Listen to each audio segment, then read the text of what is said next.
Let's start with the SEC, and because again, if you look at any list of coaches on the hot seat, you are going to see in the top 5 or 6 of Power 5, Power 4 coaches, you're going to see a big chunk of SEC guys. Generally, Sam Pittman's at the top of that list. Billy Napier's at the top of that list. I think Clark Lee is moving up the lists quickly, unfortunately for him and Vanderbilt fans. But also, I think there's another name that needs to be in this mix. I think there's also a name that could be retiring that I've long been talking about on this show. So I think of the big changes that we can kind of forecast or maybe break down and need to discuss, it seems like a big chunk of them begin in the SEC. There's not a lot of potential openings in the Big Ten, for example. There's a couple in the ACC. There's a handful in the Big 12, but there's just not a lot in the Big Ten, for example. But there's a bunch potentially in the SEC. And I'm going to start with Sam Pittman at Arkansas. Feels like he's everybody's number one pick to be the first coach gone. I think there's a Bobby Petrino angle that maybe is overplayed a little bit because I think he's absolutely a shadow that hangs over the program from an interim standpoint. I do not think they would hire Bobby Petrino to be their head football coach. I just don't think they're going back to that well. But I mean, for storyline standpoint, it'd be great, right? Of course. I just think it's too perfect. I don't think they're going to put their hand back on the burner. But again, if you are looking for an interim, he's a perfect interim coach to just kind of get you through the season, kind of, hey, maybe sell some tickets, have some fun games, put some offense on the field, whatever. But I don't think he's going to be hired again. What's interesting is I think Sam Pittman's buyout gets cut in half if he has an under 500 record outside of the pandemic year. And I want to say outside of the pandemic year, he's like 2 games over 500. Yes. So if he goes under 500 at any point this year and he goes 2 games under 500, I would say keep an eye on Sam Pittman and then moving fairly quickly. Unfortunately, fun dude, great guy, very honest, but like just don't know if he's long-term there. Yeah, I think that going back to last season, there was even some doubt about Pittman just because the way the season was trending. The offense was awful. They fired Dan Enos. They got sort of a short-term spark by beating Florida, but then they got, pummeled by Auburn and Missouri in November. And, of course, the AD came out and said he's going to come back next season, and then they ended up getting beat bad. But I think for Pittman, it all kind of starts with from the beginning, he was sort of doubted, I think, as a coaching hire. It felt like that coaching search, Arkansas missed on a few names, and then Pittman went 3-7 his first year, but they were better. I mean, it was a tough 2020 season, but then the next season they jumped up to 9-4. So he answered a lot of doubters, I think, right away. But the problem has been they've been trending in the wrong direction since 2021, 9 wins to 7 wins to 4 wins. And then you look at the way the offense and especially the offensive line, his area of specialty, has been going in the wrong direction. I think he's made some good coordinator hires. Travis Williams, who was the defensive coordinator, their defense was not as bad, I think, as the stat sheet showed. They kind of lost some steam as the season went on, and then Petrino this year. So I think Arkansas is a very, I don't want to say challenging job, but I think it comes with some challenges in the SEC. And I think there could be an argument like they made last year for some stability, give Pittman a chance to hire a new coordinator, turn things around. The schedule was just very difficult, though. And you look at the trend line, and it's not good for Pittman. And it's going to take, I think, a lot to turn this around in 2024.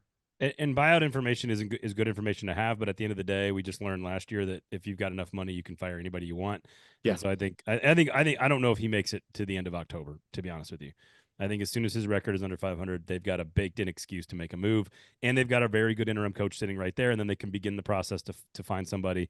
It's not that I'm not rooting for Sam Pittman. Again, think he's a nice guy. I think that one's the most surefire of almost all of these. Billy Napier is fascinating to me at Florida because I personally think that when, again, the AP poll came out this week, 8 top 20 teams on their schedule. I think they're actually going to win a few of those games. I actually think they're going to make some progress. It's going to look better than you think. And at 6 or 7 wins, I think he keeps his job. I actually don't think Billy Napier is getting fired this year, but I know he's near the top of every list. And if he does get fired, to your point, it completely changes the coaching carousel because then you're starting to look at big names from big programs.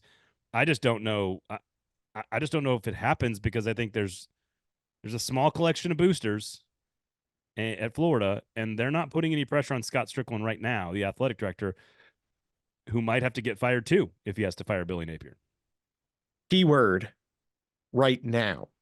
Yeah, Let's yeah. see what happens when Florida plays Miami and Texas A&M early in the season. They also get UCF early in the season as well. So I think Florida's schedule, the way it breaks down, it's really critical to make some noise early because it gets harder late. And I think this Florida roster, I think, is arguably in pretty good shape. Like it's in a lot better Yeah. shape than it was last year. Um, Napier inherited some pretty challenging roster circumstances from Dan Mullen. He's improved it. The problem is if you go 5-7 again at Florida, you would have three straight losing seasons. And at this point, he's 6-10 in the SEC. That's not going to sit well. Like as much as he deserved patience, at some point you have to show progress. And so Yep. I that's agree. why I think he's got to get off to a good start. I think of all the coaches we might talk about, I probably have the most confidence in him being able to coach his way off the hot seat this year. I do think Florida can steal some of these games. I'm not as sold that he'll be one fired at the end of the year. But when you look at the schedule, you can easily see why, if they don't make up some ground early, they could be sitting there 5-7 at the end of the season. Well, 2-10 and he's fired. 3-9 and he's fired. I just think they're more likely a 6 or 7 win team, and I think they're good enough to beat Miami. They're good enough to beat UCF. Good enough to pull an upset on LSU or Ole Miss at home late in the year. I, Agree. I just think that I think they're gonna be better than people think. And so while I understand why he's absolutely on the hot seat, and 3 straight losing seasons at Florida is unacceptable, I also think that I think folks look at that schedule, and even the regular old fan from like the West Coast can be like, oh man, that's bad. Yeah. Like, that's unlucky. So I don't know. I know you have an interesting idea if he does get fired, though. What about James Franklin at Penn State? I mean, it almost seems like every time a big job comes open that James Franklin's name would be mentioned for it. But I guess it'd make some sense. Maybe even Lane Kiffin at Ole Miss, which would also, I'm just sort of stirring the Now rumor you're mill a bit to now you're kind of talking my language. to kind of see how this could spiral into more changes at the end of the season. I'm not sure I would spend a boatload of cash and effort and time and political equity and capital to fire Billy Napier to hire James Franklin. If I was getting Lane Kiffin, I might do that. If I was Franklin and Oh, if I'm Franklin, I'm taking the job. right, you can reset the clock a bit. If I'm Franklin, I'm taking the job. Um, yeah, I If I'm guess I would. Florida, I'm asking other folks first. Yeah, I would say he's on the radar, but I don't know that he would be my number one choice. No. I'm just saying if I was Florida, those are the kind of names I would expect to see floated for this job, and there are going to be others, but you could easily see how Yeah. with the new, and of course the new 12 team playoff adds another layer to this, which is the timing of some of these coaches and when they could be available to take the job. But you could easily see how a Franklin, how a Kiffin, insert some other power coach, they leave, and all of a sudden, 10 changes quickly Yep. kind of Yep. spiral into 15 to 20 this offseason. Now, having Florida and Penn State available would make the carousel speed up real fast. Yes, There's no question. I don't think either of those jobs comes open this year, though. That would be my guess. I agree. That would be my guess. All right, let's get to Vanderbilt and Clark Lee. It's really, really hard to analyze, Stephen, because I was just over there recently. The stadium is not going to be finished anytime soon, but they're putting in the work and the money to actually make Vanderbilt football more viable. I do think that Clark Lee taking over the defense is good. The schedule's really hard. I guess my question to you is like, of the percentage of candidates that would be an option for Vanderbilt if they were to make a move on Clark Lee, like how many of them can you definitively say are better? How many of them can you definitively say love the program more, that are going to bust their tail? Like I just don't.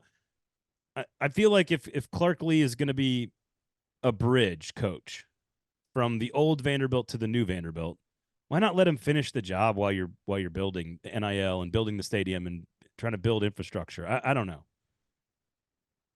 I can see the merit in that argument. I think for Clark Lee, it is harder to do the job that he needs to in the portal and NIL era because I think he's going to have to stack. Like I think in order to win at Vanderbilt, and we saw this with Bobby Johnson, and we saw this too with James Franklin, you kind of have to stack like 2 to 3 years of development for it to pay off. And I think At Vanderbilt, that's going to be hard unless you can really work the NIL to retain what you have. And we saw this last year. They lost some significant players to the portal. Now, I think they sort of realized that and they kind of upped the ante on the NIL front and went into the portal to try and get some replacements. So I think I could see the merit in saying, look, we know that this is a difficult time in college athletics. Nobody knows Vanderbilt better than Clark Lee. We could let him stick it out for a fifth year. I think the problem for Vanderbilt is going to be what we talked about earlier, which is losses equals a downturn in NIL and optimism. And if you go 0-8 and 2-10 or 3-9 again, 3 losing seasons in the SEC in 4 years, and they're just woefully uncompetitive is not going to sit well. I know. Saying all that, I know. what if they're just more competitive this year and it just doesn't translate? Like, I think that deserves an extra year. I think the I agree. problem is going to be if they just get destroyed every week, it's going to be hard to sell another season. And a new coach brings that optimism back, even in a difficult spot. Yeah, I just am trying to do the calculus on like, unless you're getting like a Fran Brown type, unless you could find that like young hot shot recruiting wizard or roster management wizard, I guess maybe is the better term now, and you can give that person 2 years without any pressure to win, and that's when you finish the stadium, and that's when you build out your NIL network, and that's when like. But again, that immediately then puts that new coach into a third year, let's say, with pressure to win right away. I just the timeline doesn't seem to be matching up with making a move right now, is what it feels like to me. And so giving Clark a chance to run his own defense, and Diego Pavia is going to be the guy over there. It's going to be fun to watch him. And so I don't know. It feels like patience is probably more valuable here than anything for Vanderbilt. But that doesn't go well with college football fans very often. So Let me ask you, do you think Jamie Chadwell or they Alex won't. Golish are realistic candidates for Vanderbilt if it was to open? Alex Golish, maybe. I mean, Jamie Chadwell will take any job, but he's not going to get offered that one. I think Vanderbilt I should go after him though. That's the problem. I think Alex Golish is a good name. Like the guy is in the Alex Golish range. If you could get a guy in that range, I think you're doing really well. But I don't know if you can. Look, this is the old like, hey, it's a great job. It pays $3 or $4 million, and if you get fired, you make $15 million buyout. This is where like that's the selling point for coaching at a place like Sure. Vanderbilt. Yeah. So the worst case scenario is you get fired and you make a bunch of money. Like that's the worst case scenario. Live the buyout life, right? Yeah, I know. So, all right, it's gonna be tricky though. So, two more names in the SEC I wanted to float at you, and they belong on other lists that we're going to talk about today, and that is the long shot, sort of keep an side eye on this guy over here, and then there's the retirement watch crowd. And Mark Stoops doesn't belong in the retirement watch crowd the way Mac Brown, Kirk Ferentz, and Kyle Whittingham do, considering 2 of them are 70, and Kyle Whittingham's already announced he's going to step down at some point in the near future. But I've been saying it for a long time. Our scouting reports have it that look, you start connecting dots around Mark Stoops. Has he reached his ceiling? Is that a fair concern if you're Mark Stoops? His brother retired early because his father passed away on the sidelines of a heart attack. Like, roster management's not what it was. He's already the winningest coach in Kentucky history. It just would not be a surprise for anyone, in my opinion, for Mark Stoops to step away. If Kirk Ferentz steps away, then you could see Mark Stoops maybe being interested in the Iowa job. But all those problems we just talked about, they don't go away if you go to Iowa. It's still pressure and expectation, and maybe Iowa's hit a ceiling as well. I don't know. That's one to keep an eye on. And then the hot seat that I think that no one's really talking about, and I've mentioned him all summer, but I want to reiterate it here, and that is Shane Beamer at South Carolina. It's built up some equity and overachieving in his first 2 seasons. Took a major step back last year. Very difficult schedule. The coordinator hires have been Underwhelming. The game day decisions and the special teams and the Beamer ball is sort of how they won games in the first few years. That didn't translate last year. He's done a good job recruiting and sort of adding talent to the roster. I think that there's a shtick there with Shane Beamer that you either really, really like and enjoy or you don't. And I think that it's going to be more about fit, which I hate as a term, but I think it's going to be more about the shtick and the personality and the culture and the fit. If they're 5-7 at the end of the year, 4-8 at the end of the year, just don't be surprised if the pitchforks are out in Columbia, South Carolina. I think the shtick works well if you're winning 7 or 8 games, right? Yeah, If exactly. if you're on the fence about Shane Beamer, you're probably fine with it, and you're probably not fine with it if you're going 5-7 and 4-8. I mean, I guess you never say never. I think the optimistic angle on South Carolina is some of the talent that they have. Like Lenore Sellers could be okay to start. He could get better by the end of the season, and maybe South Carolina does finish 5-7. But next year, there's a lot of optimism. I do think his offensive coordinator hires have been very underwhelming. Marcus Satterfield was not good. The jury is still out on Dow Loggins. The initial returns, the offense was about the same on a production level. Granted, they lost Juice Wells and they had a ton of offensive line injuries. So maybe this year we get the full scope of offensive ability, but there's a little bit more optimism for South Carolina, I think, than maybe certainly Arkansas and Vanderbilt. I think on Mark Stoops, I would not be surprised if he retired at the end of the year. I just think reading through some of his comments this offseason, talking about NIL and the amount of time he has to spend on it, and not to mention the whole Texas A&M thing, it just seems like he's ready for something different, and that's just a gut feeling you get reading through some of these things. He's also the winningest coach in Kentucky history. It's a new era of the SEC where you have 16 teams in one division. Your schedules are going to be different. It's going to get a little harder for some of these teams. So I would not be surprised, especially knowing and Bob Stoops stepped down early and considering the, like you said, the family history there. It would not shock me at all. Whether it's this year, next year, I don't think he's going to be coaching, uh, you know, 7 more years at Kentucky. Yeah, exactly. I think that's ultimately the main point. So interesting to watch both of those teams, Kentucky and South Carolina. They play in the Sunglass Bowl pretty early on in the season.